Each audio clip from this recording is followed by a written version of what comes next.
All right now. Patrick Mahomes is basically God playing quarterback. Chiefs Kingdom live. They want it. They wanted it. And when it's grim, be the Grim Reaper. Go get it. That's a different tier right there, baby. Yeah, we're not having a snowball fight.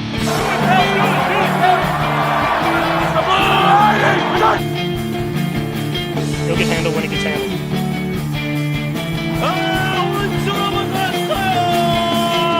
The Lombardi Trophy has a red and gold reflection. Touchdown! Kansas City! One of the greatest duos in the history of the National Football League. Patrick Mahomes to Travis Kelce. Do it live!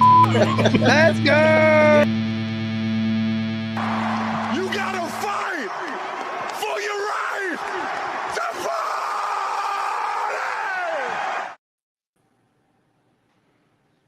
Howdy, Chiefs Kingdom. It's not Wednesday, it's Thursday, but it is 8 o'clock, and it is still Chiefs Kingdom Live. Thank you so much for joining us. If you would, real quick, before you forget, if you wouldn't mind, make sure you click or tap that like and click or tap that subscribe button. Maybe tell a friend, tell a family member, tell some Chiefs fans, help spread the word. We would sure appreciate that. We got a good show for y'all tonight. Chiefs are back to work. Players voluntary OTAs, but it seemed like everybody was there, so that's a good sign. We'll talk about that. We'll talk about, I don't know, different storylines here. Patrick Mahomes was asked about the Olympics, which got voted on a couple weeks ago by the owners. We'll talk about our thoughts on that. The AFC West seems to be a narrative now that the AFC West is so tough, and there's all these great coaches in the division. So to make life really, really hard on the Chiefs. We're going to talk about that, maybe see what we think about that narrative. Before we get into it, no Bo tonight. Bo is traveling to his next destination, but you never know. Sometimes he pops up in the comments down there. So no Bo. Nick, how are you doing, man? Yeah, I'm good, man. I'm good. How are you?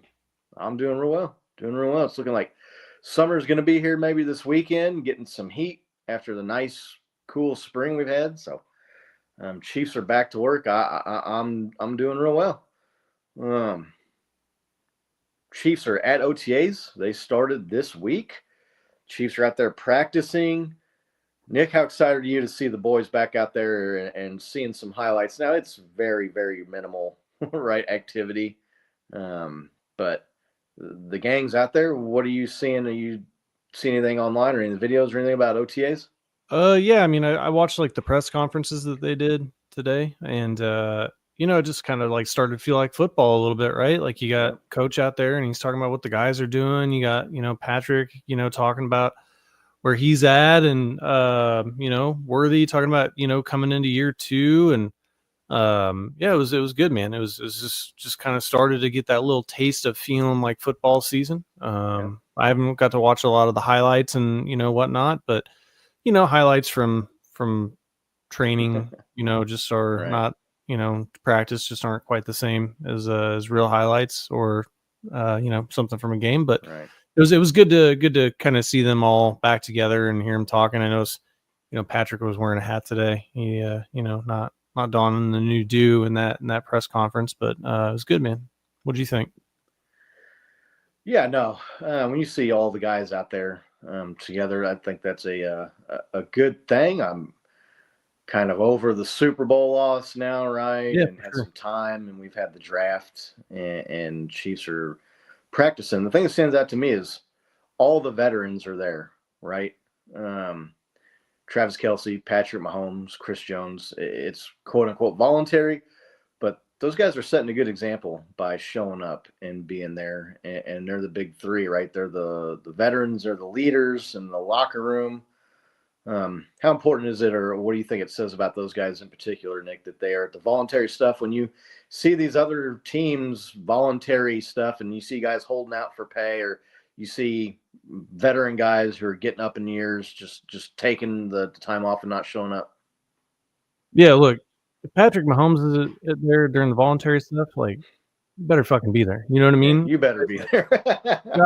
commercial obligations, and he's got his hands in more businesses, and he's got, he's got kids now, right? Like, so I mean, he's dad. Like, he's got way more reasons to not be there than anybody else on the team. So, you just like you got zero excuses, right? It's like, oh, I had this going on. It's like, I mean, Patrick's probably got 10 plus other things going on. Yeah. He's a lot higher profile player. He doesn't have to show up, right?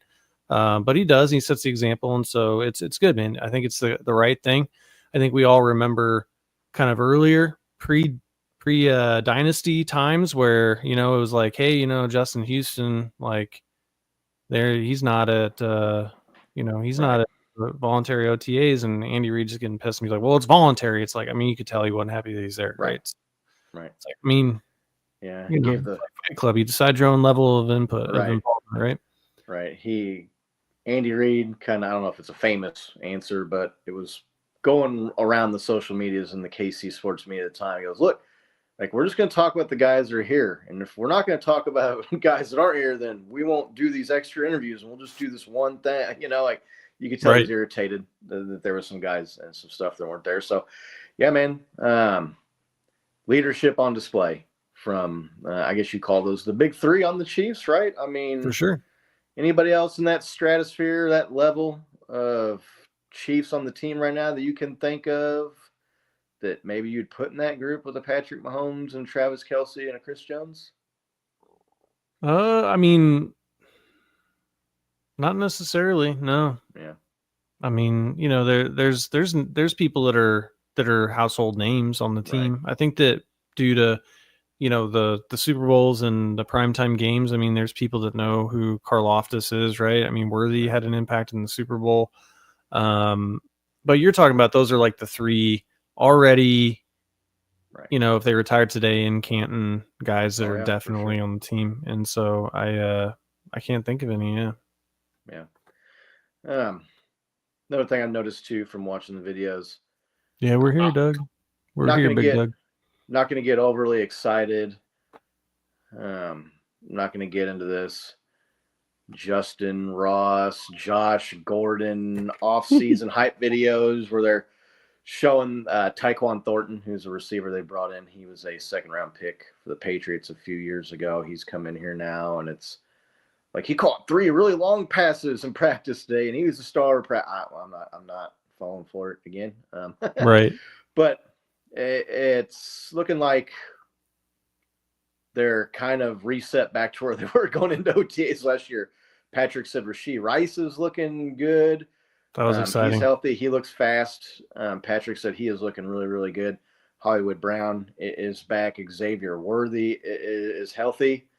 Wide receivers, man, how excited are you? And do you think we get to see maybe the air it out with those guys that they were hoping to see last year, but obviously got derailed with injuries to Hollywood Brown? What got hurt in the first play of the first preseason game, and then Rashee Rice was out week 4. How excited are you to maybe see that weaponry actually come together this year for Patrick and the Chiefs? Yeah, look, last year it was like, we kind of were expecting to get all those guys, and then it never, kind of came to fruition where they were all on the field at the same time. And it kind of felt like, you open your big toy on Christmas and you find out like that it's broken, and then it's like, well, we can get you another one, but it's going to be like 4 to 6 weeks for delivery. So I thought batteries were included in this thing. Exactly, right? So like you open up the toy and then you got to wait. And so look, it's exciting. I'm excited to see this offense. I mean, there's some other guys that may be able to pop in these support roles like Royals we talked about before. I know, like, so I'm just really excited to see what this offense can look like. It looks like, in the backfield, I'm not the only one that's putting on weight in the off season. We got Pacheco. Pop's talking about how he's getting a little heavier, getting in there and being a little maybe a little more physical. And so I'm excited to see what this offense can do. I mean, what Patrick said today, and I know that this is, what they're going to put out there, but he's like, we're going to start with the deep stuff. And then and then only once we get that going, kind of go to the intermediate and the short stuff. So I'm just excited to see an aggressive offense out there. Right. Yeah. I think Patrick used the word fast, right? Or maybe that was Rasheed Rice when they asked him about the wide receiving core and the offense, how it felt. And the fast was the word that they used. And Right. that's good to hear. Speed kills, like Big Doug likes to say. And he was really looking forward to bombs away last year. And that just, like you said, never came to fruition because of the injuries and guys not being able to be on the field together. But hopefully that injury bug is kind of behind them. Right. We had talked about that going into last season, right? When we were talking about the dynasty and the back-to-back Super Bowl wins and how remarkable it was. They didn't really have injuries to key guys for all these years. And then that kind of pendulum swung back the other way. So hopefully we keep those guys healthy. Nick, you mentioned Isaiah Pacheco. Andy Reid kind of alluded to the fact that a lot of running backs would not have come back last year from the injury that Isaiah Pacheco had. And he was giving the guy credit, but at the same time, people have been kind of critical of Isaiah Pacheco, and they brought Kareem Hunt in, and you kind of got this backup running back as like the backup quarterback talk, right? For some teams where when the lead guy doesn't look right or maybe isn't producing at the level you're expecting to, then everybody thinks the backup guy is the best guy. They brought in some competition, the 7th round draft pick, Brashard Smith. They brought in Elijah Mitchell, free agent running back, who had some flashes and some really good stretches with the 49ers, but going back to injuries kind of slowed that guy's career down. There's a little bit of competition there, but they didn't go out and pick like a 2nd round running back, right? One of these top guys in the draft. Right. How much improvement do you think you see from a fully healthy Isaiah Pacheco, and how much like the competition, the guys behind him? I mean, is he really in any threat to lose that number 1 spot, do you think? Yeah, absolutely. He's in a threat to lose that number 1 spot. He even got asked about it today. They said, like you were coming into the league and you famously said, coming to take a grown man's job, and now you're a grown man and, like you're in that position. And I don't think there's any, illusions there that his job is totally secure, but it's his to lose, right? And that's exactly the position that you want to be in. You don't want to be on the outside looking in. It sounds like he hit the offseason hard. He was focused on being the best version of himself that he could be. And, he got his degree. He went back and completed his degree, which kudos and congratulations. That's an awesome thing to hear. I guess he's like the first person in his family to graduate from college. So, it's a great story. He's a great dude by, all indicators that you see in the media and online and stuff. So we'll just, but he's got to prove it on the field, right? Like we saw Kareem Hunt kind of come off the couch and maybe, be a little bit better in short yardage situations and in certain situations than he was. I know that when he came back, he was coming back from injury, and I'm willing to, obviously give him a pass, and he's contributed a lot to this dynastic run that we've had. But now he's the guy that's got the 7th round, running back with something to prove, that's coming in and is trying to make a name for himself. So hopefully, that will just make him the best version of himself on the field. And I expect to see him better than he was towards the end of last year. That's for sure. I mean, because he just didn't look like the same player when he came back. You think, Kareem Hunt, I think everybody kind of knows what he is.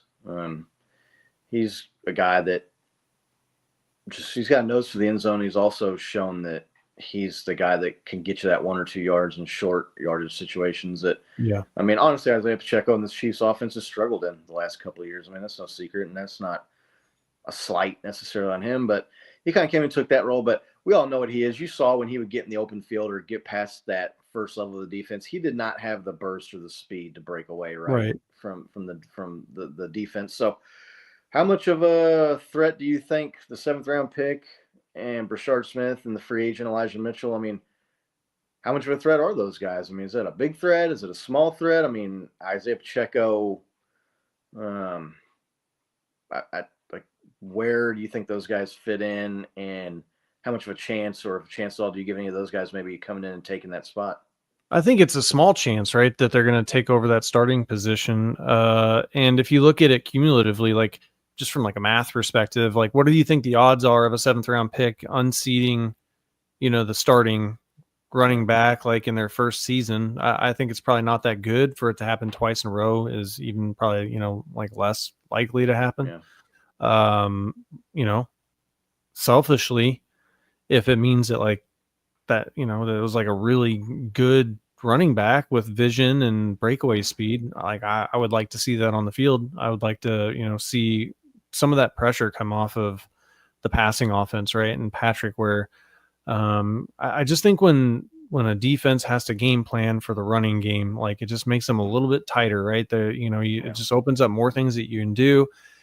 We've never been, a play action offense that has really benefited, right, in the Patrick Mahomes era, except for when we had Kareem Hunt the first time, where it was like, we had that dynamic running back, and I think that really helped. And Patrick Mahomes threw for 5,000 yards and 50 touchdowns that year. So, I know he's relatively unknown in that season, and not a lot of tape or whatnot, but I mean, I think it just makes a huge difference when you have a good running back that people are scared of. And I would like to see it, but do I think it's going to happen? I would say it's not likely to happen. Yeah. The 7th round pick from this last year, coincidentally, kind of ironically, was Isaiah Pacheco.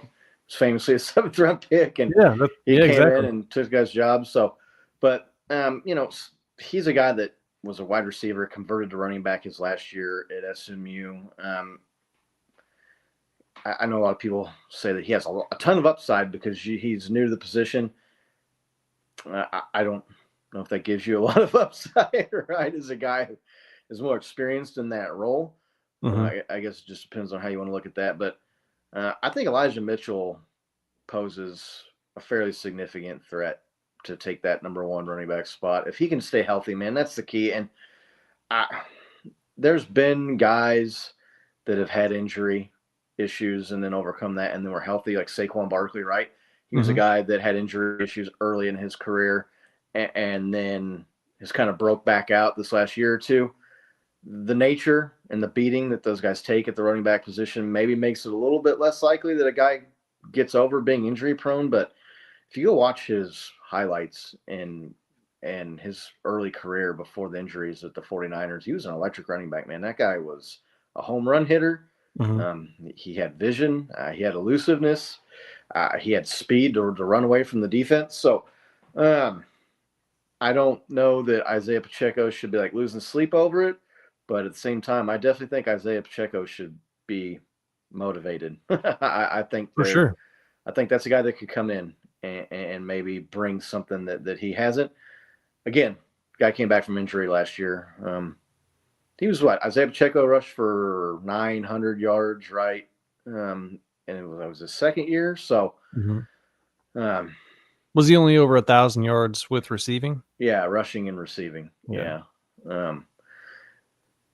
I mean, I like Isaiah Pacheco. Not rooting for anybody's downfall necessarily, but I think he's, like I said, I think he better keep looking in the rearview mirror a little bit. Look, if he could be that guy that could get us 1,500 yards, like right. I don't care who it is, Right, yeah. I want somebody to be a legitimate threat, and I think that if Pacheco, it's almost like his running style. I know people kind of, like, oh, it's like he's like, angry at the ground or whatever, but I just feel like he could be faster if he was a little bit smoother with his stride. Right. So I don't know. Look, I was thinking Mitchell would be more like the, old tire legs McKinnon, right? Right. Coming in. I thought was the comp that, Samaje P. Ryan. I thought that's what they were going for there. But look at, it's a position that underperformed last year, right? Sure. Overall as a unit. And so there's an opportunity there for somebody to make a name for themselves. Right. Yeah. P. Ryan's gone now. He went back to Cincinnati, right? Isn't that right? I think that's where Samaje P. Ryan's at now. So I guess he got tired of playing for Super Bowls here and I wanted to go back to the Bengals. So yeah. And look, I was not trying to compare Elijah Mitchell to Saquon Barkley like as a player. I mean, there's been I think Saquon Barkley's had that giantitis, right? Like, And he was hurt a lot early in his career, man. Injuries like really slowed that guy down. And then this last year and a half, 2 seasons, his last year with the Giants, he was really good. And then last year, obviously, with the Eagles was just phenomenal. Was clearly the best running back in the NFL, in my opinion, anyway. I mean, you argue that Saquon, best running back last year in the NFL? No, I mean, yeah, he almost broke the rushing record, right? So, yeah, almost broke it. So, yeah, Elijah Mitchell, man, if he can stay healthy, he might just be a good change of pace guy, right? I mean, two really, really good running backs is better than one really good running back. If you can get 100% Pacheco back and maybe get an Elijah Mitchell change of pace guy, and then you got Kareem Hunt in there, maybe that third down back, and a guy that you can put in those short yardage and goal-to-go situations, goal line situations, that could be a pretty formidable, pretty solid running back group. I don't know, Carson Steele, he kind of fell out of favor. He was the preseason hero, and he got his opportunity, and he didn't necessarily take the range, right, and go with it. So, it's unfortunate, but I mean, right, dude, it's the talent at that level is just so insane.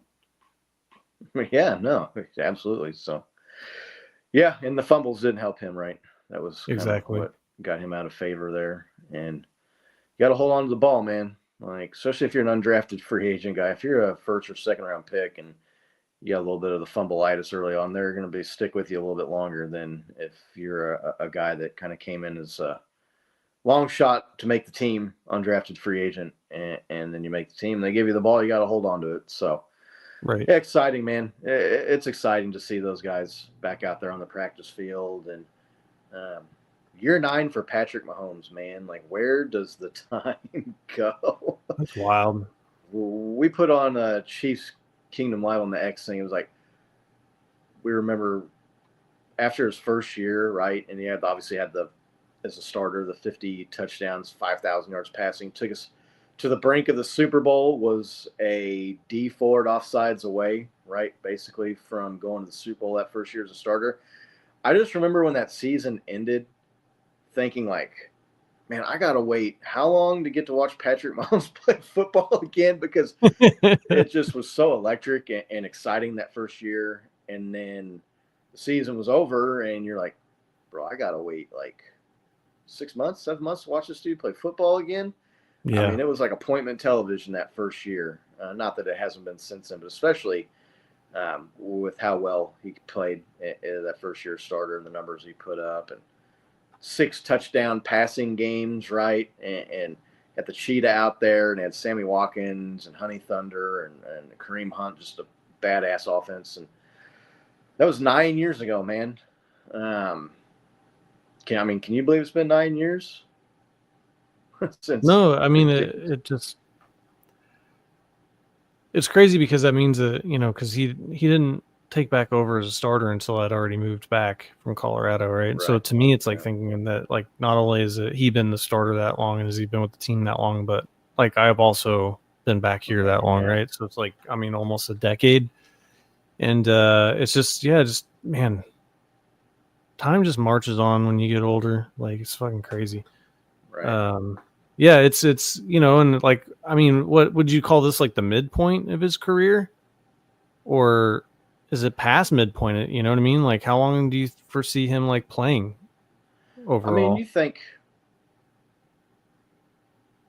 I mean, it's hard to say because you got a guy like Tom Brady who took phenomenal care of his body, and I'm not saying that Patrick Mahomes doesn't stay in shape. You see the videos of him working out with Bobby Stroop and stuff in the offseason, but you also see him like at the golf course slamming the Coors Lights, right? And so I don't Coors Lights, baby. I don't know if he'll make it 20 years or not in the NFL, but you figure if he's got, I don't know what is a good number for like a really, really elite quarterback in the NFL, 15 years? 15 years, yeah. You're halfway there, man. Like, more. Yeah, and he got asked about that too in the press conference about he'll be 30. I think he turns 30 this year. And has he slowed down a little bit, or is he age caught up with him at all? And he says, no, I don't think so. It might take a little bit longer to heal up, but I also have a better understanding of my body and what I need to do to get healthy, right, and be and feel good day to day. So, I know he's made it a point the last couple off seasons maybe to come back in a little bit better shape, right? And Yeah. so yeah, I mean, I'm not saying you see any slowdown at all out of Patrick. I mean, he's going to come out this year, and I mean, he's still in his prime as far as I'm concerned. And if you can get the weapons going and keep the receivers healthy this year, maybe you can get back to that 8 years ago Patrick, where he was airing it out and putting up the gaudy numbers and having the ridiculous touchdown pass numbers that he had there that first couple of years as a starter. So be looking forward to that. Something that he did comment on, which has been a talking point here the last couple of weeks overall in the NFL, has been the owners voting to allow the players right to compete in the Olympics, the flag football event being added to the Olympics. There's a lot of players that have talked about it, and it's like, oh man, if I could win a gold medal, even if it is flag football, it's still an Olympic gold medal. I don't know how prestigious a gold medal is in an event like flag football. It's not like it's the 100 meters and you're looking at guys like Jesse Owens, or something like that, going back to where people have been competing in that for 100 years or more in the Olympics. So, I mean, what are your thoughts on NFL players playing in the flag football? I mean, is it something that star guys? I mean, it takes place in the summer, obviously. And so you got guys, I mean, if you're talking about playing in the Olympics, the games are in July, but I mean, you got to be like training and practicing ahead of that. I mean, are you in favor of NFL players or players on the Chiefs missing OTAs and mini camps and parts of training camp to go play flag football in the Olympics? No, I mean, like, especially because you don't really get paid, right? Like you don't make anything. As an athlete in the Olympics, sure, you get to go and you get the experience and you get the trip and, the Olympic Village for the athletes. And there's stories about, what it's like to be there. And, but I don't know, like we kind of offlined this a little bit. And I was just like, I mean, do you think like Patrick Mahomes is going to like get a gold medal in flag football and be like, oh, this is just like when I got, my Super Bowl MVP trophy like 3 times, Right. It's not, it's not like it's swimming or like one of these kind of marquee sports either, right? Like Sure. No, yeah, it's a new event, right? It'd be like getting like a I don't know, like an air gun. right? It's like I got a gold medal in BB guns, right? Like, I mean, Sure. it'd still be awesome. Like I would still want to do it and I'd be proud of it if I got it, but it's just not the same thing. And it's a detraction from like your main career. And a lot of these guys, they don't have that many years to make this level of income, right? Like this is like their peak. And so look, maybe if they're, tail end or like just retired, or, I mean, maybe some guys that don't make the cut on a team, right, get cut in preseason and maybe they're on a practice squad or something. Like I could see those guys doing it, but yeah, I'm not really in favor of like the main guys, like especially the stars. I mean, I didn't even bring up risk of injury. So Absolutely. That's another would you thing. think? I mean, I know there's no obviously tackling, so that makes it somewhat safer, but you see guys all the time, man, get hurt non-contact injuries, especially like a nature of flag football where you're trying to like stop and cut and juke and move around and get away from, guys. Man, you just hate to see a guy like tear an ACL or blow out an Achilles or something in a flag football thing. And as far as the competitive aspect of it goes for me too, I just don't like, are you taking your craft that serious, right? Like as a competitor, and maybe it's a competitive aspect of it that makes them want to go play it. So I don't know. I just, you're going to miss out on critical, especially if you're like one of these big name, like people are talking about, if Jamar Chase or one of these guys or Lamar Jackson were to play in it. I mean, those guys haven't won Super Bowls, right? I mean, they won some NFL MVPs, a guy like Josh Allen or something, but you're going to risk a year in your prime. I mean, just ask those guys how hard it is to make it to a Super Bowl. It seems like it's easy for us because Patrick Mahomes and Chiefs seem like they go every year. A lot of these guys, though, like it might be their only opportunity to go out on top. Right, exactly. For something. So, yeah, I'm not in big favor of it myself. I know the owners voted to allow it, but I think also it's like, yeah, you can go do it, but I mean, we don't want you doing it. At the same time, It's also flag football. You know what I mean? yeah, Like, I know flag football is. I've never watched a flag football, professional flag football game. I mean, what percentage of like real football is that, man? I mean, is it a third of the game? Is it a quarter of the game? I mean, I don't know, man. Like that gold medal hanging up there on the wall would be cool. I mean, as it's an Olympic gold medal, but that kind of makes it like football mixed with tag. You know what I mean? right, yeah. I don't know. I don't know. Patrick Mahomes didn't really seem to have too much interest in it, and he was saying too. I mean, the game's 3 years away. I think Right. 2028. So he's like, I'll be 33 or something at that point, and I think I'm going to let that go on to maybe one of these younger guys or somebody else, like one of these young bucks at that point. I've also heard people say that, a guy like Patrick Mahomes, he wouldn't be a very good flag football quarterback because he doesn't like run or have the elusiveness like some of those guys. Have you ever watched that dude evade guys in the pocket, man? Like that dude is elusive as hell. Yeah. And it's because he don't go out and rush for 1,000 yards because he doesn't have to, like some of these other quarterbacks do, man. Like, I mean, the person that said that hasn't watched any Patrick Mahomes football, Right. which is incredible at this Right. point. If you're Could an you NFL fan, you hadn't seen. Patrick Mahomes standing back there with no fear of like getting hit or tackled. I mean, it's not like the bombs that guy could drop. Yeah, it's like the later Joe Flacco, where it's like, is that actually a statue? Right, Joe Flacco in the pocket, yeah, right? No. So it'll be interesting to see if we get to that point. It's a few years down the road now, but yeah, I don't know that you're gonna see. Like, I'm sure you'll probably see though. There'll be a big name player or two. I'm sure that will want to do it and look at that gold medal. The Olympics too, just overall, they don't do it for me like they used to. I mean, what do you think? I mean, the Olympics, I remember being a kid watching the Olympics every summer and winter Olympics, right? And being excited about it. Mm-hmm. Now you turn on the Olympics, man, and it's people you never heard of. And it's all these events that you didn't even know were added. And there's a big political aspect to it too. And you see these host countries getting them, China and Russia, and they're like, cheating, like making the stuff in their favor. Yeah, Icarus. To me, the Olympics, they don't carry the cachet they used to. For me, do they? For you? I mean, you still excited? Are you still looking at the Olympics the same way you used to? It feels like something like and I got to admit here, like I was like we need to figure out a way to pay college players guy, right?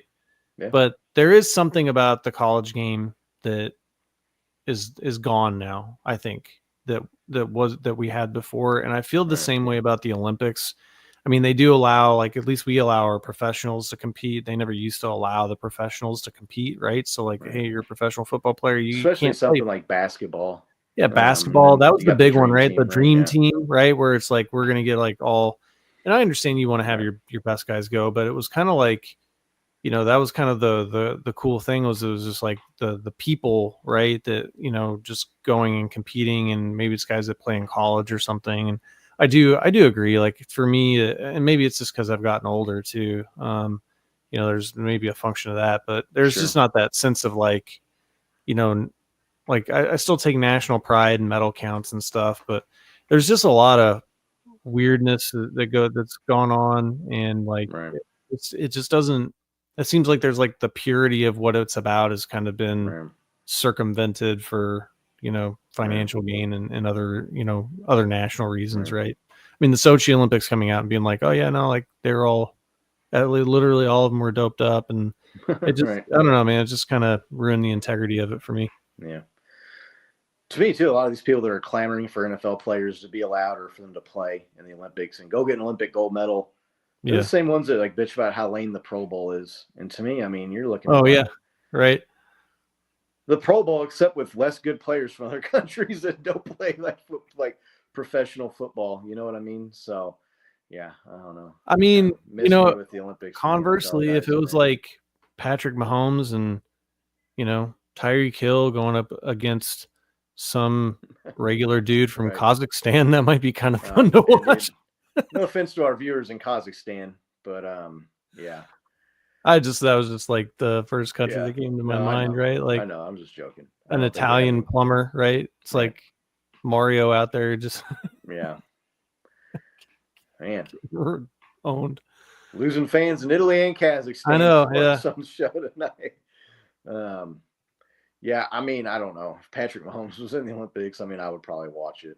And oh yeah, I definitely would watch it. I mean, there's also been some people too, and some of these are professional flag football players or fans of flag football. They're saying, well, who's to say that the NFL guys would actually even be the best players in flag football? I mean, flag football is a different game than tackle football. I'm like, nah, bro. Like, there's nobody out there playing wide receiver in flag football right now that's as good as Jamar Chase or Justin Jefferson. You bet Justin Jefferson out there playing flag football, man. Like, no, there's not going to be some.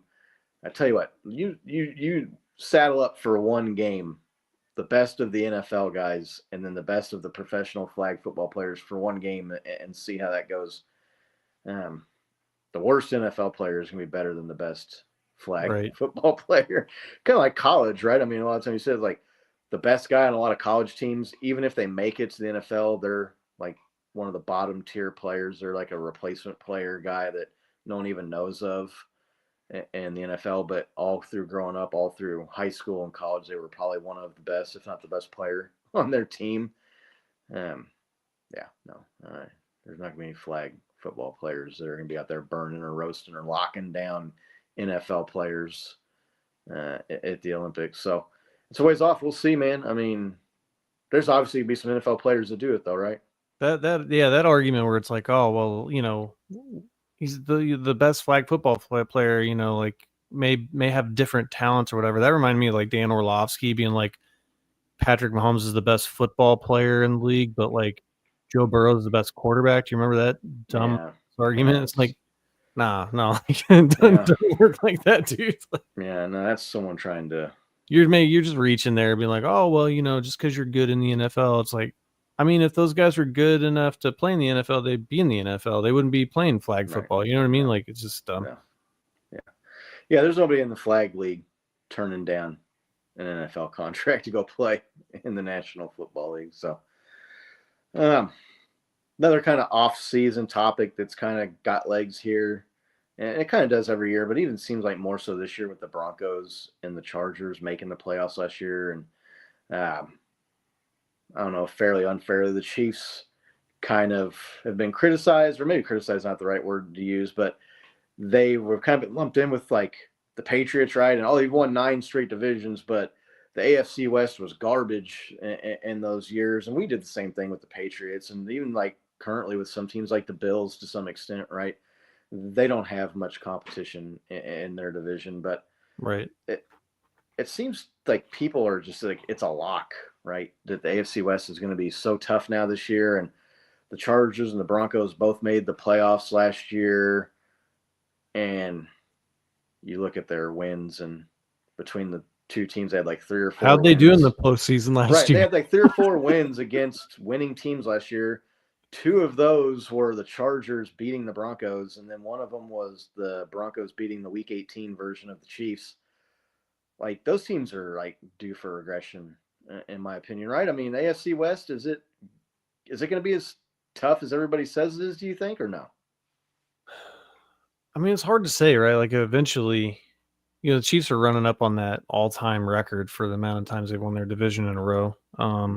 So, you know, eventually it seems like it can't go on forever, but then you look at it and you're like, I mean, I just don't.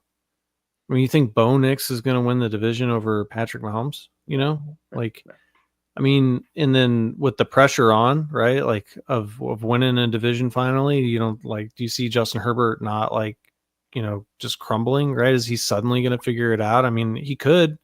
Right. I just don't think that either of those things are all that likely, right? I mean, especially while the Chiefs still have the core of their team. Now, if you told me that like, oh yeah, Chris Jones and Travis Kelce have retired and like the Chiefs are kind of redefining what their identity is around like a new group of people, like I could see it, but like, I mean, you still got, and I know Travis Kelce is, you know, like people were saying he's, you know, regressed and stuff, but like, he's still a damn good player, and he's still somebody that they have to account for on the field. Like, and he still owns all the AFC West opponents. And you just look at like all of that stuff. Andy Reid's AFC West record with multiple quarterbacks, like he just owns division games. I don't see it happening, man. I just really don't. I mean, I'm not. It's like pretty far from my mind on things that I'm worried about right now.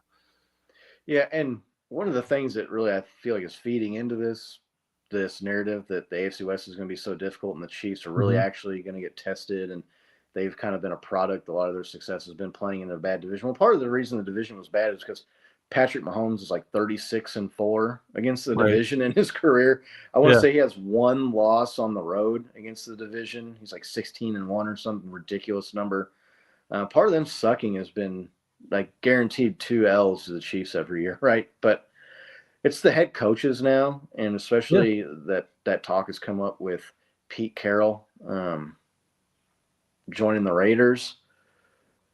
We wanted to kind of get a gauge here on what people thought about these coaches. It's a lot of talk about, you got Sean Payton and Jim Harbaugh and Pete Carroll now in the division, and that really changes a lot and is going to make those other teams better.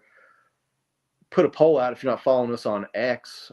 Go check us out there. But like, which of these 3 coaches do you think is the second best? Andy Reid is clearly the best coach in the division.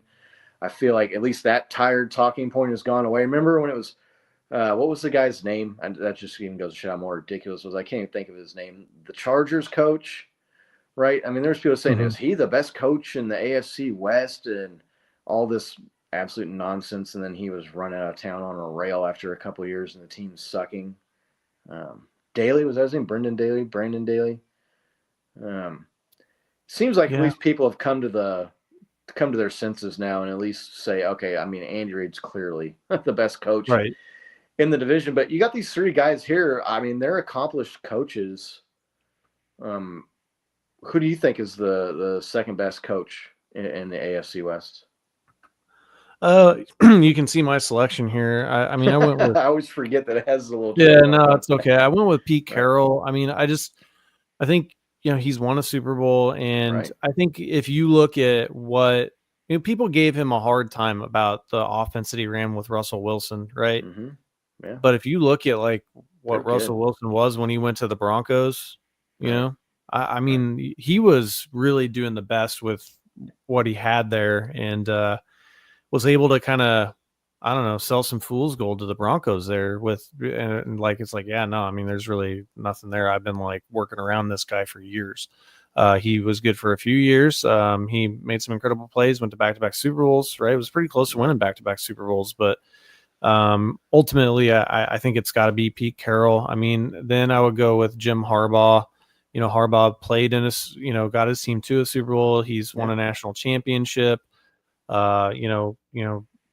Sign stealings thing, controversies aside. All college teams do that.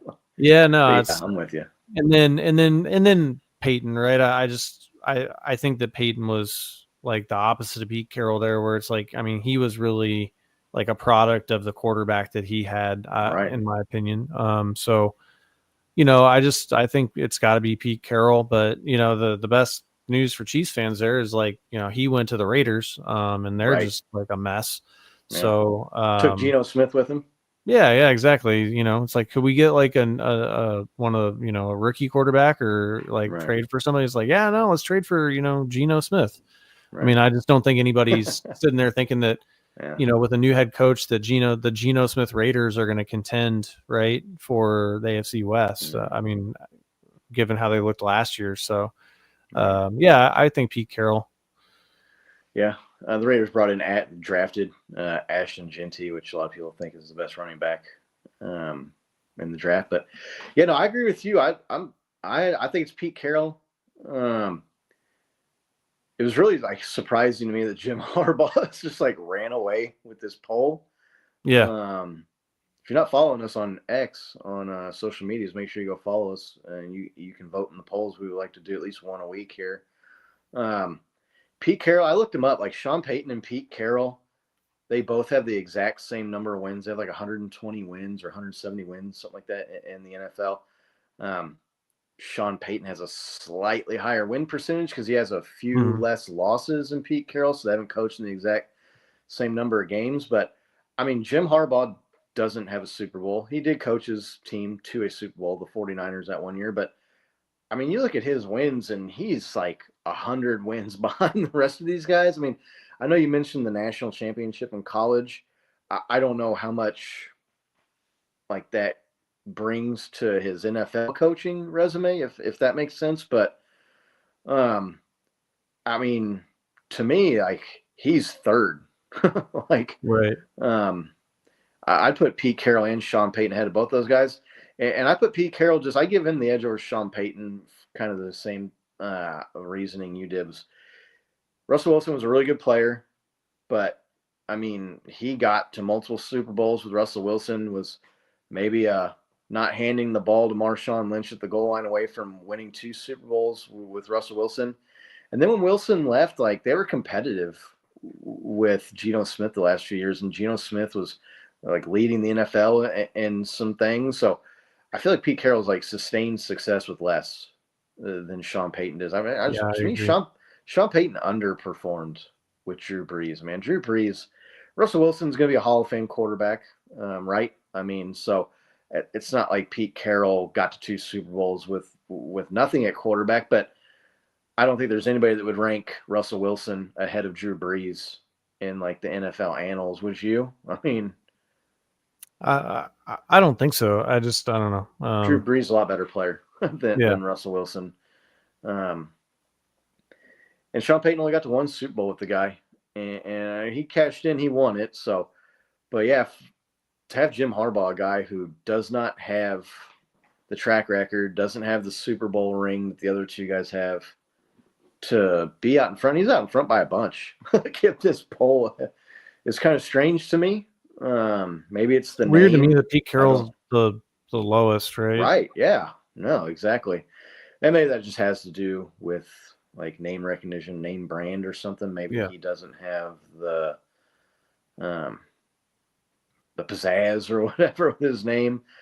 But I mean, he sustained a lot of success in Seattle, man, for a long time. And he did it with multiple quarterbacks. So, was Pete Carroll? I mean, was he with USC? Yeah. Yeah. I mean, so like he's won national championships. Right. Yeah. Yeah. It's multiple national championships. USC. Multiple. Yeah.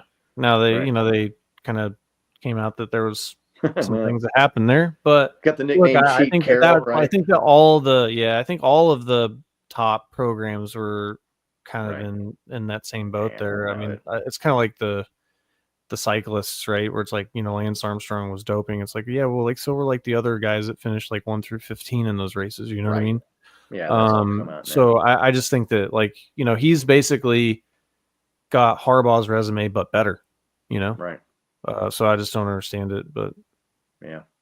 Recency bias. It's a recency bias thing. Right. Be interested to see what the chat thinks here. I can't see the comments because I've Laney looks like she went with Pete Carroll, and then Blizzard, welcome to the show here. Would pick Pete Carroll as well. So right. Well, apparently no one watching the show votes in polls or follows us on X. Yeah, no shit, right? No. Yeah, I was really surprised, man. Like, I was expecting Sean Payton or Pete Carroll to be the top guy there. I thought Sean Payton would actually be number 1. I also remember when Harbaugh was with the 49ers, where like his shtick or his act kind of ran thin with the ownership of the team after a few years, right? Like, right. I mean, he went to a Super Bowl there with Kaepernick at quarterback, and then like, was a couple years later just kind of bounced out of the league. I mean, right. And the 49ers were really bad. And maybe you could say maybe that is a feather in his cap rather than you could look at it, I guess, one of 2 ways. He like skipped town before, like, once the cupboard started getting bad right before things went south. Or you could say, look what happened after he left and look how bad the team was. And he was kind of like coaching and overperforming with the team. I think his shtick wore thin, and I think he saw the writing on the wall. And I think he saw that they were trending in their own direction. And so he's like, well, I'm just going to bounce to college and go back there.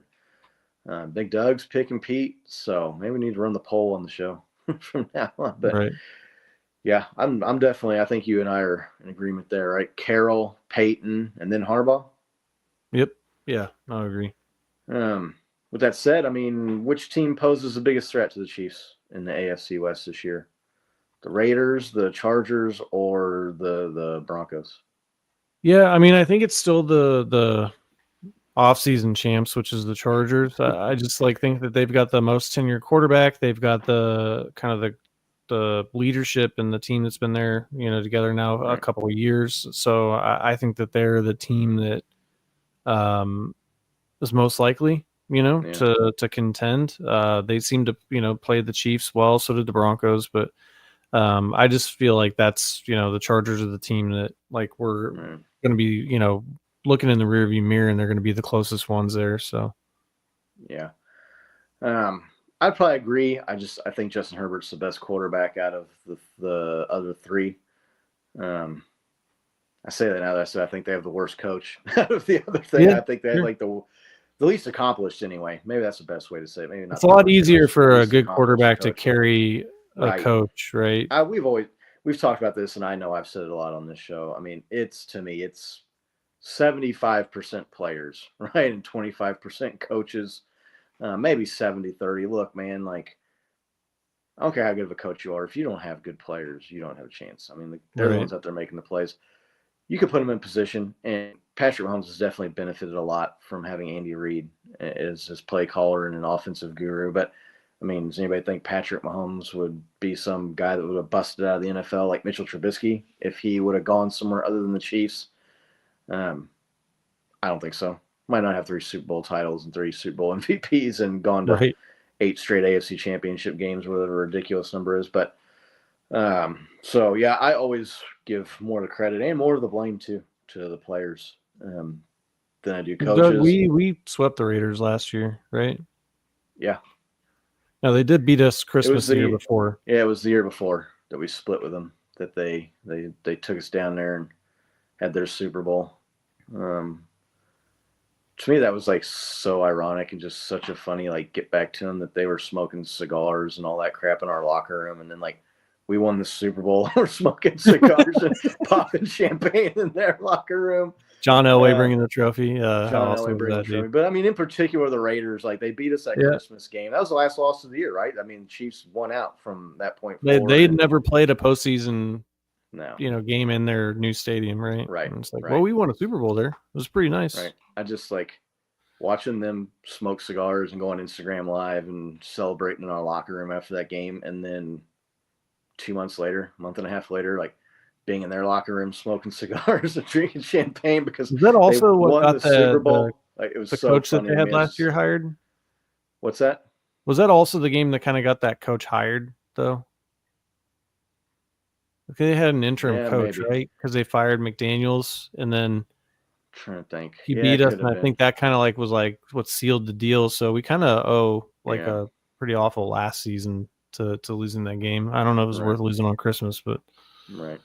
Could ask Bo because he was there. Yeah, Bo was at that game. So looking forward to the Christmas game against Denver. So yeah, I would go Chargers, man. Who do you think ends up in last place in the division? Who toes the rear? Probably the Raiders again. Yeah, I don't. It just look, if they've got a really good running back, I could see him making a push, but they're just such a chaotic and poorly run organization.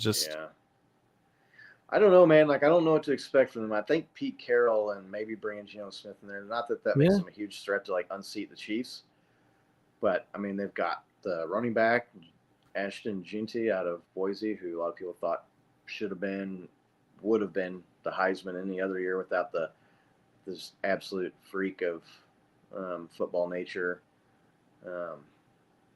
playing offense and defense and playing the entire game, right? Right. Travis Hunter. I mean, if there was no Travis Hunter, he would have ran away with the Heisman. So, good to see Blizzard in the house. Welcome. Appreciate you. Make sure you click subscribe while you're here if you wouldn't mind. Yeah, we're giving away a Gecko jersey when we get to 1,000 subs. So yeah. I think we're about 900. We're gonna get there before the start of the year. We're gonna figure out a way to get that thing done. So if you have 100 friends, tell them to sign up. Yeah. Tell them to tell 2 friends. You don't have to tell them You don't even have to get 100 people. You just get 2 people, right? And then they tell 2 people, and they tell 2 people. The Wayne's World I knew thing. you're going So, Wayne's World. Yeah, I love it, man. It's good.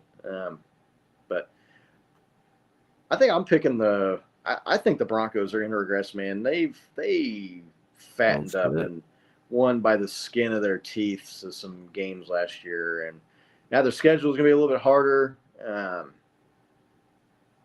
I'm not sold on Bo Nix and Sean Payton, and I think Pete Carroll's going to bring at least some sense of accomplishment and normalcy, right? Like a stabilizing factor. Not that I think he's going to put them over the top and that they're going to threaten to make the playoffs, but I think bring Geno Smith in and bringing in the running back. I think the offense could be better, and so I'm going Broncos last place in the division this year. Would that make you happier than the Raiders in last place?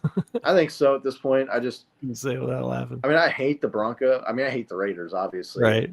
I take find a lot of joy in their misery and their suffering and being the doorstop. But I just, especially last year after the way the Broncos tried to rub it in the Chiefs' face and beat us 38-0, and their fans were talking shit. It was like Andy Reid clearly was like, "Here, just have this game." You know what I mean? Like, we're not even going to try.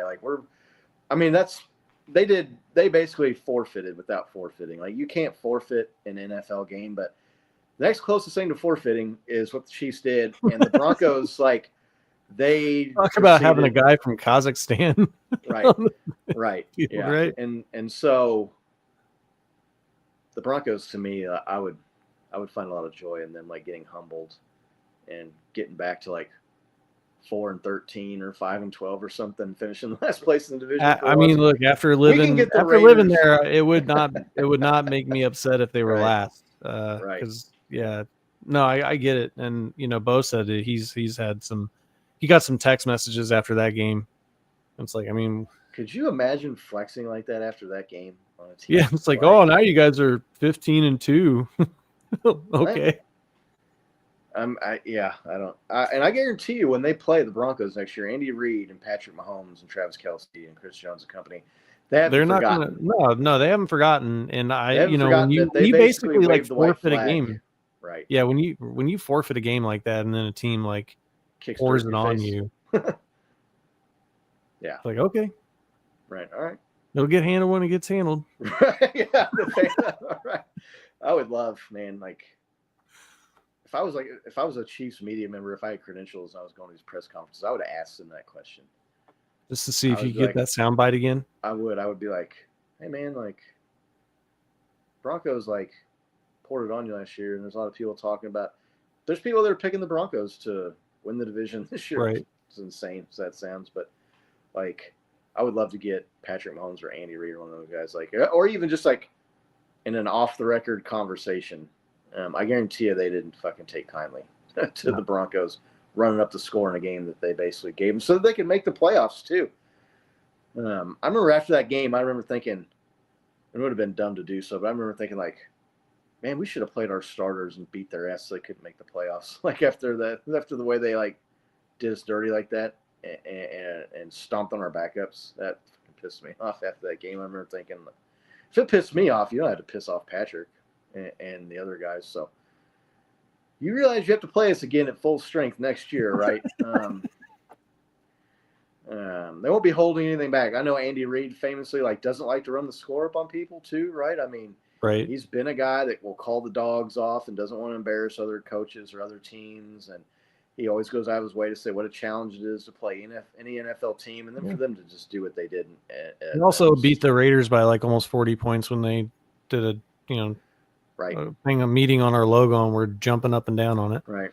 And everybody said, "Oh, we didn't even see that." It's like, okay, you played like you saw it. So yeah. Did you see this? Maybe getting off topic, but we're kind of at the end of the show, and we hit all the talking points. But did you see Josh Jacobs talking about that? Mm-mm. That Raiders game where they stomped on the logo. Someone asked him about that. It was on a podcast. I can't remember what the podcast was now. I should try to remember it so we can give him credit. But they were interviewing Josh Jacobs, and that came up, and he was like, "Yo," I was like, "Yo, what are y'all doing, man? Don't be going out there on that logo." I was like, he was like, "I stayed on the sideline, man. I was not going out there. He's like, I told them fools, like, no, don't be doing that, man. That's a bad idea. I'll let him kill your family, all right, not mine. Right. Yeah, exactly. And Josh Jacobs was like, and then, man, he's like, they just put the beat down on us. Nick and I were at that game. Oh yeah, I remember we were there and just like, that's not going to work well for them. And wasn't it like the first play or second play from scrimmage? It was Definitely like the first touchdown? offensive possession of the Raiders of the game to start, because they got the ball first. So it was a fumble return for a touchdown, and then it was just a steady beatdown from that point forward. But yeah, if you haven't seen that, man, go look it up. And if you're watching the chat, haven't looked it up. That's the first go thing I'm look going to do up after we get off. Go look up Josh Jacobs talking about the stomping and dancing on the Chiefs logo, and he was like, I would have no part of that. I told them fools, like, the guys were talking about doing it, and I was like, nah, man, that ain't cool. Like, don't be doing that. So real respect to former Raider to Josh. He knew. He got out of Oakland. Right? He was a beast when he played for them too. He was good, and he got out of there. He knew. he knew, I got to get out of here. So I don't know, anything else you want to talk about? Anything in the chat? Anybody wants to questions, comments they got? It's looking like someone there said they saw that Josh Jacobs thing. Yeah. I don't know. Anybody in the chat got any questions? You got anything you want to hit on, Nick? Any NFL news? No, not really, man. Aaron Rodgers watch? Yeah, Aaron Rodgers watch. Yeah, I mean, I listened to him on Joe Rogan Experience. It's a interesting listen for anybody that's into a couple of weird dudes talking about conspiracy theories. But weird stuff. Yeah, no, I caught parts. I didn't listen to the whole thing, but I caught parts of that too. So, I started listening to stuff at like 2 speed. It's just like podcasts are too long these days. Right. Yeah. Exactly. As we've sat here and talked for an hour about. Right. Yeah, but our stuff is good. Practice. Yeah, our stuff is good. So, yeah. Well, if no one's got any questions or anything, I guess we can jump out of here. Really appreciate everybody watching. It was good to see everybody. Looks like I had some new folks in the chat there. So, hell yeah. Really appreciate that. Like Nick said, we're inching our way towards that 1,000 subscriber mark. When we get there, we got this Isaiah Pacheco signed jersey. We want to give away the guy who is going to be fighting to keep his job maybe this upcoming off season and training camp and going into next year. So be interested to see what he can do being healthy. But really appreciate everybody watches. If you already subscribed, thank you so much. Make sure you're following us on our social medias at Chiefs Kingdom Live. You can vote in the polls. We share lots of Chiefs news and stuff there. I mean, we don't try to do like what these other people do and be like, per so-and-so, like, and tell you news that you've already seen from 6 other people who are actual NFL insiders on your feed, right? But we try to give our opinions and try to give some breakdowns and some analysis rather than just parroting Adam Schefter and Ian Rappaport and Jordan Schultz. So check us out on social media. We'll be back next week. Hopefully Bo will be back with us. We'll talk some more Chiefs practices and other NFL news that comes up between now and then. So until next week, let's go Chiefs. All right, let's go Chiefs.